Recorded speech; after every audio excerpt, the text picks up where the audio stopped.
બનાસકાંઠાના ધાનેરાથી રાજસ્થાનને જોડતો national highway 168A કે જ્યાં ખાડામાં રોડ કે રોડ પર ખાડા એ નક્કી કરવું મુશ્કેલ બન્યું છે। અત્યંત જર્જરિત રસ્તાને કારણે પસાર થતા રાહદારીઓને ખૂબ જ મુશ્કેલી વેઠવી પડી રહી છે। સામાન્ય વરસાદમાં નેશનલ હાઈવે ઓથોરિટીની બેદરકારી સામે આવી।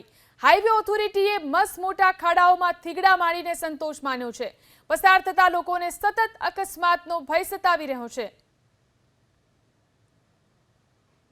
ધાનેરામાંથી પસાર થતો નેશનલ હાઈવે 168A ઉપર ઠેર ઠેર ખાડા પડેલા જોવા મળી રહ્યા છે। તમે જોઈ શકો છો તે પ્રમાણે જ આ ખાડાઓના કારણે વાહન ચાલકો છે તે પરેશાન જોવા મળી રહ્યા છે। ખાસ કરીને સામાન્ય જે વરસાદ છે તે વરસાદ વરસ્યો ત્યારબાદ આ હાઈવેની પરિસ્થિતિ તમે જોઈ શકો છો।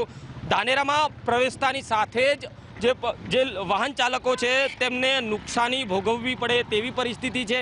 ખાસ કરીને જો વાત કરવામાં આવે તો ધાનેરાથી રાજસ્થાનને જોડતો આ નેશનલ હાઈવે છે જ્યાં ઠેર ઠેર ખાડા પડતા હાલ વાહન ચાલકો મુશ્કેલીમાં મુકાયા છે, કારણ કે અહીં સર્કલ પડી રહ્યું છે અને અસંખ્ય વાહન ચાલકો દિવસ દરમિયાન નીકળતા હોય છે ત્યારે આ વાહનમાં નુકસાની થવાની સંભાવના જોવા મળી રહી છે।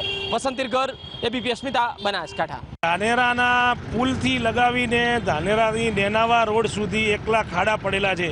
ધાનેરા ગામમાં જવાનો જે રસ્તો મેન રોડ છે પ્રગતિનગરનો, એકલા ખાડા પડ્યા છે પણ તંત્ર કંઈ ધ્યાનમાં લેતું નથી।